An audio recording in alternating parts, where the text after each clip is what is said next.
Tonya R. Moore is a Jamaican speculative fiction writer, editor, and aspiring podcaster based in Florida, USA. She writes short stories, novellas, and the occasional poem. The second edition of her speculative fiction omnibus, Ode to the Multiverse, will be released in December 2021 in paperback, hardcover, and Kindle editions. Go, Tonya! Thank you. Hi, everyone. Today's excerpt is from my space opera novelette titled Slum Fairy.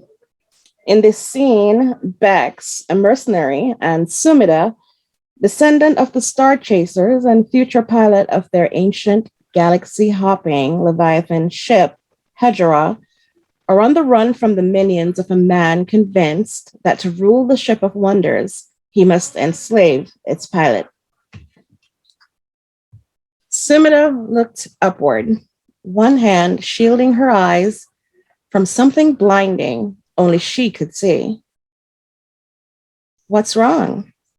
Bex peered into the nothingness above. I don't see anything. The words were barely out of her mouth when noise came raining down. The air became electrified.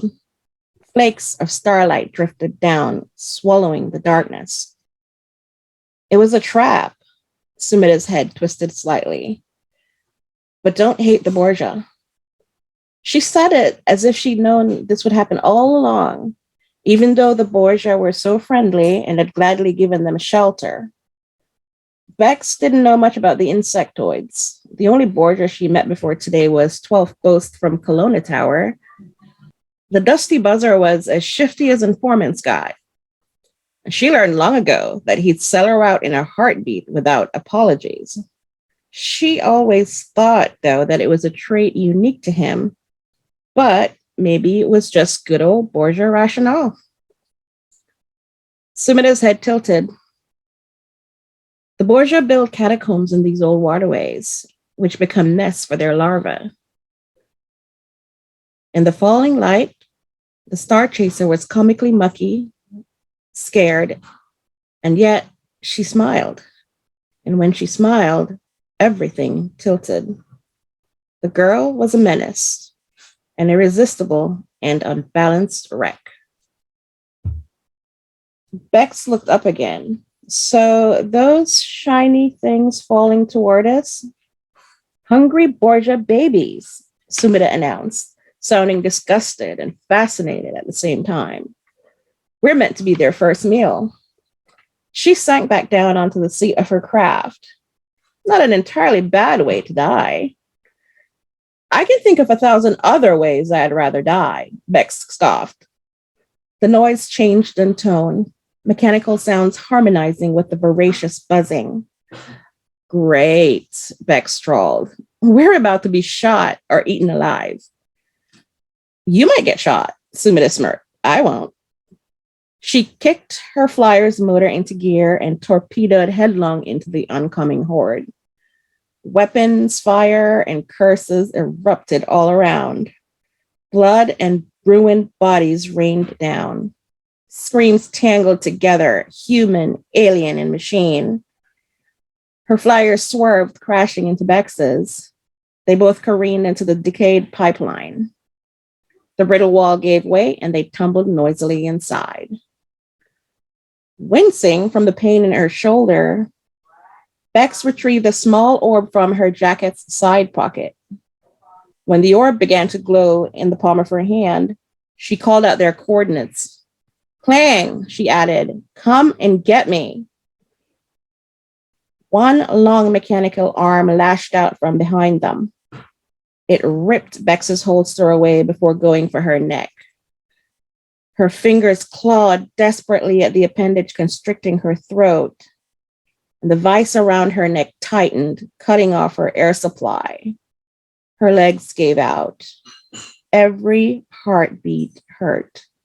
She couldn't breathe, couldn't see, couldn't think. The sound of gunfire barely penetrated the fog, and then suddenly she could breathe again. Sumida knelt a short distance away, Bex's gun clutched in both hands. Her eyes were wide and full of fright.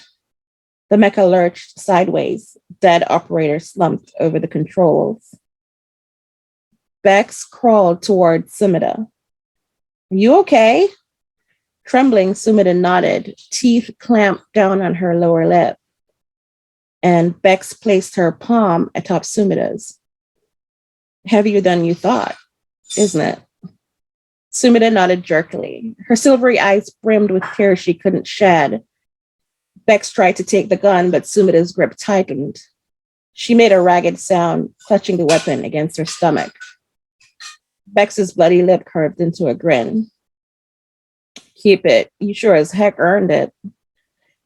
Another barrage of machine gun fire ripped through the tunnel. Sumida began sobbing, a helpless kind of half screaming. The firing stopped.